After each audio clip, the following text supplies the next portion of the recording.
हाँ जी। देखिए, आपका ये पहला रिव्यू है और इसमें मैं देखिए एक ही बात ये बोलूँगा कि आपका आंसर मुझे पहले वाले जो जयदेव है उससे ठीक लगा। आपने आंसर्स को टू द पॉइंट, देखो आप मैं कुछ प्रोज बता देता हूँ पहले आपकी कुछ। मैंने जो आपका आंसर पढ़ा इसमें क्या मुझे अच्छी बात लगी।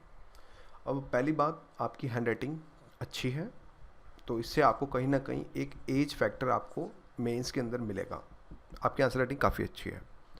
दूसरी बात, इसमें जैसे आपने क्वेश्चंस को पूछा आपने उसी के हिसाब से जो है एक्सप्लेन किया है, और अपने आपने एक स्मार्ट अप्रोच भी जो है इसमें ली है कि आपने जानबूझकर, जैसे कि आपने महात्मा गांधी जी को, ये आपने यहाँ पे स्मार्टनेस का एक तरीका दिखाया है कि आप कितनी स्मार्ट हैं, तो ये एक बहुत अच्छी बात है मुझे आपके आंसर में दिखी।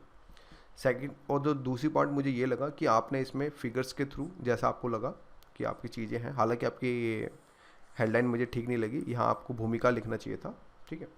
लेकिन ये है कि मैं बोल सकता हूँ कि हाँ, आपके आंसर्स में मुझे लगा कि आपने काफ़ी सारे डायमेंशंस को कवर किया। लेकिन अब कुछ कमियों के ऊपर भी हम बात करेंगे, क्योंकि आंसर राइटिंग में हम पॉजिटिव के साथ साथ पॉजिटिव कम नेगेटिव ज़्यादा बताते हैं, ताकि आपको स्कोप ऑफ इम्प्रूवमेंट जो आपको देखने को मिले।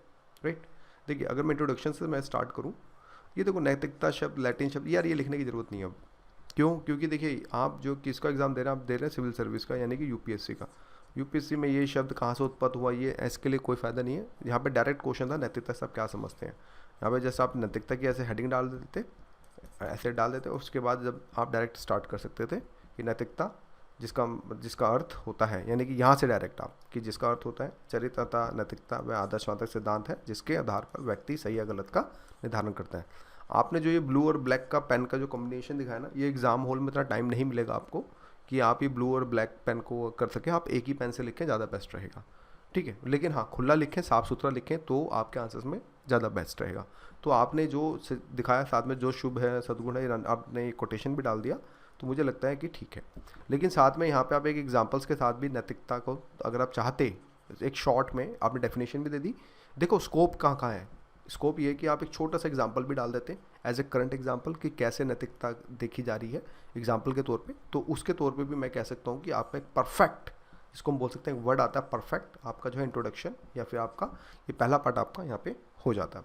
फिर मानव जीवन में नैतिकता की भूमिका, देखो यहाँ पे आपके मार्क्स इसलिए कटेंगे क्योंकि यहाँ पे आपने मानव जीवन में नैतिकता की आवश्यकता बताया है। यहाँ पे अकॉर्डिंग टू द क्वेश्चन चलना है, अकॉर्डिंग टू द क्वेश्चन। अगर आप क्वेश्चन के हिसाब से नहीं चलेंगे तो चीज़ें आप अपना दिमाग मत लगाइए। आपको आपको ये मतलब ये लिखना है कि देखो भाई, मुझे क्वेश्चन की समझ है और मैं क्वेश्चन के हिसाब से चल रही हूँ। जितना क्वेश्चन में पूछा जाए, जो जो पूछा जाए वही लिखना है। इसके बाहर आपने अपना एक पैर भी नहीं मतलब कि लांगना है। तो यहाँ पे आप डायरेक्ट लिखते हैं, इस वर्ड को काट के डायरेक्ट भूमिका, बस। और डायरेक्ट इसके बाद व्यक्तिगत स्तर पर बिना नैतिकता संगठन, ठीक है, आपने ये चीज़ें दिखाई। आवश्यकता की जगह यहाँ पर भूमिका हो जाता, ठीक है। तो यहाँ पे आपके जो है मार्क्स यहाँ पर कट जा रहे हैं, ठीक है। बाकी व्यक्तिगत स्तर पर आपने दिखाया, एग्जाम्पल्स चाहते तो आप सेट कर सकते थे कुछ छोटे से एग्जाम्पल्स कीवर्ड्स टाइप के। जैसे सामाजिक स्तर पर आपने निर्माण करना, स्थायित्व का, सुरक्षा, एग्जाम्पल के तौर पे कुछ एग्जाम्पल्स दिखा, क्योंकि देखिए नैतिक, क्योंकि इथिक्स के अंदर आप जितने ज़्यादा एग्जाम्पल्स डालेंगे और अपने खुद के एग्जाम्पल जो सोच के डालेंगे, उतना ही ज़्यादा आपके लिए बेटर रहेगा। आपको हो सकता है पहला आंसर है, टाइम लगेगा, इट विल टेक टाइम, ऐसा नहीं है यार 90 डेज़ की हमें चैलेंज एक्सेप्ट करना है। लेकिन आपको ऐसे एग्जाम्पल्स जब आप लिखेंगे तो डेफिनेटली आपको काफ़ी ज़्यादा फ़र्क आपको इन फ्यूचर में देखने को मिलेगा।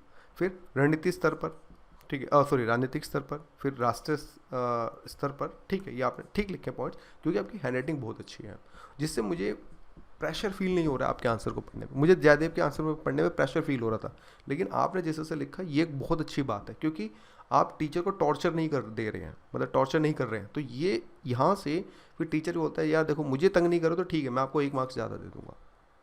तो ये नीट एंड क्लीन प्रेजेंटेशन जो है आपको, मैं आपको 100% दूंगा, यानी कि आपको प्रेजेंटेशन के जो मार्क्स होते हैं उसमें मैं आपको पूरे मार्क्स दूंगा। फिर ये आपने संगठन, मतलब कुल मिला के यही है कि जैसे कि अब देखो मानवाधिकार पर लोग लगाता है, जैसे कि आप यहाँ पे रोहिंग्या का इशू लिख सकते थे, आतंकवाद में कमी, जैसे कि यहाँ इंडो पाक लिख सकते थे, भ्रष्टाचार में कमी, जहाँ पे आप 2G स्कैम, 3G स्कैम, इस तरह से चीज़ें जिस तरह से हुए, ठीक। तो ये देखो एक एक वर्ड आपने जोड़ना है ना, आपने पूरा एग्जाम्पल की कथा नहीं सुनानी है, आपने सिर्फ एक कीवर्ड लिखना है। जैसे कि संस्थागत स्तर पर जो भी आपने अच्छे अच्छे लोगों ने काम किया उसके बारे में, एक जैसे एग्जाम्पल आईएएस, कोई एक आईएएस का ऑफिसर का नाम लिख सकते थे कि इस फील्ड में काम किया। तो ऐसे में इट विल टेक टाइम, मैं खुद कह रहा हूँ। इस प्रोसेस में देखो, अगर आपको 120 प्लस मार्क्स लेने हैं तो आपको एफर्ट्स करने पड़ेंगे। और ये ध्यान रखना, इसमें थोड़ी सी मेहनत कर लो, सच बता रहा हूँ 130 प्लस क्या कब कूदोगी पता ही नहीं चले। तो इस सब्जेक्ट को हल्के में मत लेना। इवन इसको जीएस के जो और भी सेक्शन है सबसे ज़्यादा मेहनत इस पे करना। एथिक्स, एसे, ऑप्शनल, ये ऐसी रेंज है जहाँ से तुम्हारे मार्क्स कोई तुमसे ले ना सके। मतलब कि होता ना कि झगड़ के रखना है अपने मार्क्स को कि नहीं यार यहाँ से किसी भी टाइम में लूज़ नहीं करना है। बाकी आपका जो ये अंततः इस प्रकार नैतिकता मानव जीवन के लिए आवश्यकता है, ठीक है, के लिए आवश्यकता है, ठीक है। नैतिक व्यक्ति समाज के सभी मतलब सभी के साथ सम्मानपूर्ण व्यवहार करता है, ठीक है। ये आपने इंट्रोडक्शन में कंक्लूजन निकाल दिया, ठीक है। मैं इसके लिए मैं आपको फुल मार्क्स दूंगा। तो अगर मैं मार्क्स की बात करूं तो इसमें मैं आपको 3.5 मार्क्स दूंगा 10 में से। क्यों?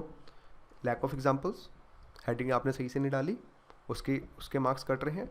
इंट्रोडक्शन में आपने अपनी सेंस यूज़ करी, आपको अकॉर्डिंग टू क्वेश्चन चलना चाहिए था, तो इसकी वजह से कुछ मार्क्स में कट। हालांकि कंटेंट ठीक है, लेकिन एग्जांपल्स की कमी के कारण आपका कंटेंट थोड़ा सा मुझे जो है ऐसा इंग्लिश मीडियम का अगर हम कंपेयर करते हैं, जब इंग्लिश मीडियम के डायमेंशन से जब हम देखते हैं तो वहाँ आपका जो मतलब है वो आपका हल्का दिखता है। तो इतना ही, थैंक यू।